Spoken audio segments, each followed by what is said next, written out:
Welcome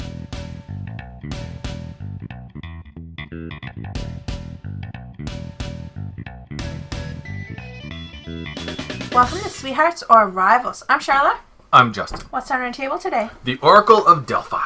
The Oracle of Delphi. You can play this with 2 to 4 players. Yep. They recommend the players be aged 12 and up, and it can take you anywhere from 60 to 100 minutes. There we go. This copy is published by TMG Games. And we want to say a huge thank you to Tasty Minstrel Games for giving us this copy as a review copy. Sweet. All right, so what do you think of the components of Oracle of Delphi? Well, there's quite a few components to talk about, actually. The cards are good. They're a medium weight card stock. Yep. And I like that they're all little cards because there's so many cards that if they were any bigger, it would just take up a ton of space on your table. A ton more space. Ton more space, right. Yeah. And anything that's made out of cardboard is a nice medium weight. Like, it's a medium thickness for punches. Yep. So, and I think they're quite high quality. And it's got a nice print on them, so it's not going to be peeling or anything. I didn't have any trouble punching them. That was nice. Yep. And then nice wooden dice, which I love wooden dice with rounded corners. Yeah, they roll well. I love the clinking sound when you roll them in your hand. Mm-hmm. And they spin a little bit extra because of the rounded corners. Nice. Most of the pieces are wood, which I like because wood is quite durable. Mm-hmm. It's not going to get dry and brittle over time. There are a lot of stickers. Yes, so if you're not fond of stickering, just be warned that there's a lot of stickering going on the monsters. And the gods. And the god discs. Yep. Now, when I first saw the game, I wasn't really enamored with the art. It's this right here. I don't know what it is about it. It doesn't grab my attention, maybe. Okay. I'm not sure what it is. I can't even describe it. I do prefer playing on the side without the hexagons. Yeah. Because it looks more like water. Yeah, it becomes a little busy. It's funny, when you were saying that, I noticed that this piece was actually the wrong way the whole time. And we didn't even notice. But yeah, on the side where the symbols are colored instead of the hexagon outline, it's less busy, which is nice. Right. Yep. And the only other thing I'll say is I found that the red and the pink, they're close in color. Yeah. So once you get it in your mind, that's pink and that's red by the symbol. Yeah. Then it's not a big deal. But I was confusing the red and the pink just by the color at first because they're very close. Yeah. Very nice that the symbols are there, and the symbols are very different. So it's not easy to mix the symbols up. Right. Which is awesome. Mm-hmm. Yeah. That and the fact that you actually have the choice of which side you'd like to play with. You can play with the side that it's not busy with the hexagons, or if you're finding it a little too difficult to distinguish what's what in the water, you have that side and it's got the big hexagon color outline around it. So again, kind of whichever way is easier for you to pick everything out. Right. And I find it interesting because on this side, the symbols are muted, which is, the symbols are still there. They're just not colored in. Yep. It's kind of neat. Yeah. Good choices. Cool. I agree. What would you say about the strategery, which is a word that we use for strategy, tactics, and luck? There is some luck in the game. You're rolling the Titan die at the end of every round, and hopefully that's not going to hit you.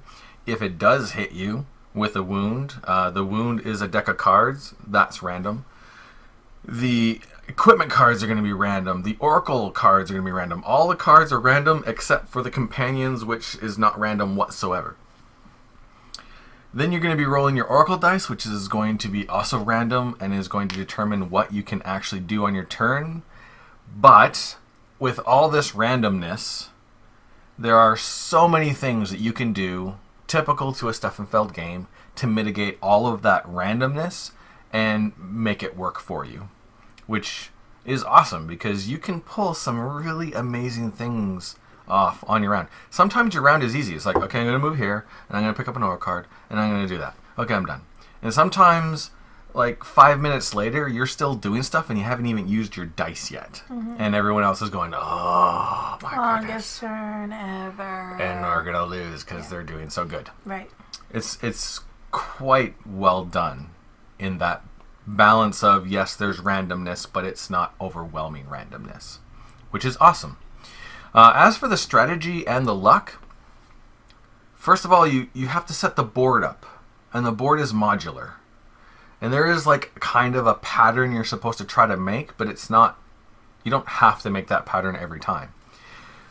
Once you have the board done, you immediately start looking around at where you have to go to get all of your goals accomplished, and you're starting to make a long-term strategy plan. I'm going to accomplish these couple goals right here before I go all the way to the other side of the board and start doing stuff there. Mm-hmm. But at the same time, because of the random oracle dice and cards and wounds, you're a lot of tactical play. I like that mixed in with all this randomness, there's a list here of all these certain things you can do with your color dice. Yep. So it gives you a huge variety of things to do. Yeah. So if you don't get the exact color dice you need, sometimes there's things you can do in the section you're in to tide you over until you get like the exact color you need to do the exact thing you need. Yeah. Plus there's all these favor tokens you can use to move your dice around the rondel. Excellent. So, again, just kind of typical to Stefan Feld. You roll your dice and that determines what you can do, but there's so much to do in so many ways to change things up that you're never stuck like, oh, that was a completely useless turn. No, you can usually figure out almost exactly what you want to do with what you get anyway. Yeah. Usually. Exactly. I was a little concerned about the modular board, and if you set up the modular board, are there going to be things that are like really close to each other? Is somebody going to have an advantage? That kind of thing. And I've never found that to be the case. No, because I was mistaken when I first saw the game. I didn't realize that you start in the same position. It's because you start in the same position. Yeah. But sometimes on a modular board, you are starting at opposite ends. Yeah. So that's why I was thinking, oh, like, all the good stuff could be over here and they could just go willy-nilly and finish everything, and this side could be stuck with, like, the hardest way to travel. Yeah. But it's not really. You start in the same spot. It's just up to you which direction you take off in. Yep. And then, of course, the other thing is the 12 tasks that you have to finish. Everybody has the exact same tasks. So even if you have to pick up a blue statue and deliver it to a blue spot, if there's a blue spot right next to the blue statue, that's available for everybody. It just it all depends on who notices it and gets there first. Right. Which is the other great thing about all of this together, makes a really tense race because you're not getting points. You're just completing stuff and who can do it first.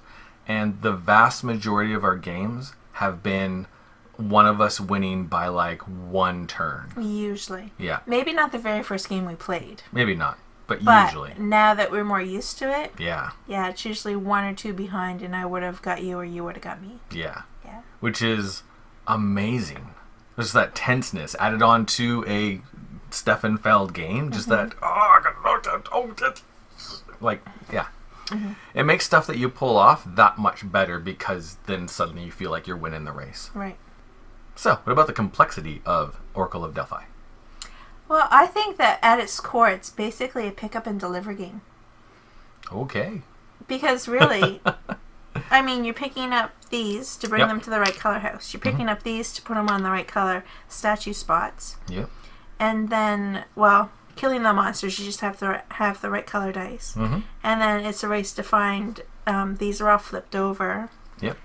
To find where you get to put out your houses. So a little bit of exploration. You've already got the stuff picked up. You just got to get it there. Right. Yep. Yeah. So the basic mechanics of it, I don't think are too foreign. And I think that's why I don't find it overly complex. Okay. And especially where you've got your 3 dice and you roll them and they're certain colors or symbols. And then, like I said, you're just using these actions here on this card to accomplish all that picking up and delivering and monster slaying and building your temples. And yeah, nice. It's just, I think the only complicated part of it is to find the best routes to do all those things the fastest. And then maybe to get the right combinations of cards and maybe special abilities or long-term goals. Or maybe you just think, Well, this is the best one. It's a one-shot, but it's really going to give me an advantage right now. Yeah. So it's just all those little tactical things, I think, Yep. that you have to maneuver that might get a little complex. Yeah. Each individual action isn't super complex. I'm going to spend a die for moving. I can move up to 3 spaces and end on that color. But there are a lot of different actions you can do. And a lot of different tactical things to worry about, like your wounds, like the different companions, like your ship's special ability, all the god powers. No one piece is really complicated, but there's a lot of pieces. It's true. There are a lot of moving pieces. Yeah. It might be a lot to coordinate. Yeah. But this definitely isn't an entry-level game. No, definitely not. No. It's on the high side of midweight, I would imagine. Yeah. The setup, though, is quite a bit to set up. It does take quite a while. Yes. But, I mean, if you're used to Stefan Feld's games, oftentimes there is a lot of setup. Yeah. So it's probably not going to be an issue for you if you like his games. True. And unlike a lot of his games where you play to the end of the round and then pause to reset up, Yes. we don't have any of that in this. There's no cleanup phase, which Yeah. is nice. Yeah. That is cool. One of the things that's a little bit confusing with the setup and when you're playing is I'm the green player, you're the red player, there's a yellow player and a blue player, but green all over the board is not my player color. So there are green statues, green monsters, green offerings to green temples that have nothing to do with me. Right. So when you're starting to like sit down and sort all your pieces out, you don't put all the green stuff together in one bag because it has nothing to do with the green player. That's a good point. Yeah. Yeah. But once you've played it once and you figure that out, very easy. And what do you think about the playability? Playability. Well, first of all, the mechanisms versus the theme. I feel like I am in this world racing around on my boat trying to accomplish these amazing feats with the helps of all the gods and heroes and mythical creatures. It is probably one of the most narrative-driven Feld games I've ever played. Really? I know. And it's not like my Trajan argument where I feel like I'm moving the people around and they're like different yeah. people. That's just how I feel for Trajan, and it works. But for this, like, and a lot of it's probably the tension with the race, but I feel like I'm in this world doing stuff. And a lot of the powers that the gods and the companions give you are very powerful, which feels very thematic for me, which is awesome. How it scales with players, we've only ever played it as a 2-player game. And I was very concerned that it was not going to be a very good 2-player game. Because a lot of races aren't. Yeah. Yeah.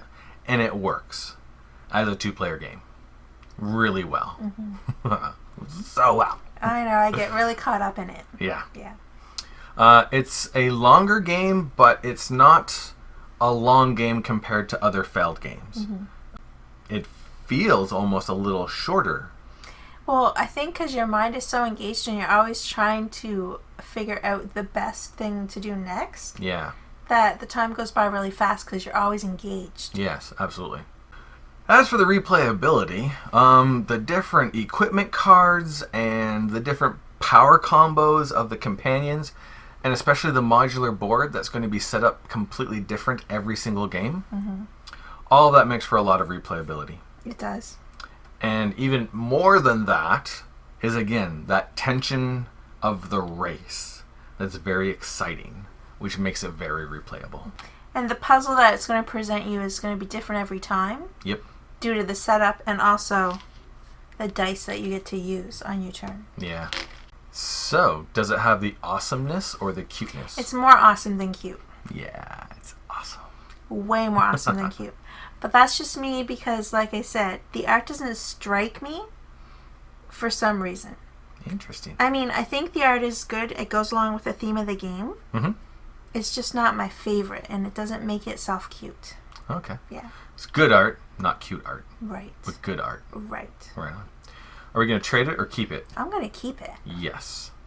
There used to be 4 Feld games that were my faves. I couldn't take one of them and make it my number 1 or my 2 or 3. It's just I had 4 Feld games and they were my 4 faves, and now I have 5 faves of the Felds. Yeah. Yeah. I don't think I'm ever going to have a 6th because it just ruins the whole 5 faves of Feld. Really? Yep. 5 faves of felt, right? Yeah. Mm-hmm. Yeah. I even rearranged the shelves so it can sit with the fave felds. He did. It's crazy. Awesome stuff. Did we finish the game as Sweethearts or Rivals? We finished it as Rivals. Absolutely. There's no way you can have a race as tense as this and Yeah. finish as a sweetheart. Yeah. Absolutely. That's totally true. Can't wait to play again. Yeah. And crush you. I'm taking you down next time. And that is the Oracle of Delphi. It is. Thanks for watching. Thanks a lot. We'll see you in the next video. Laters.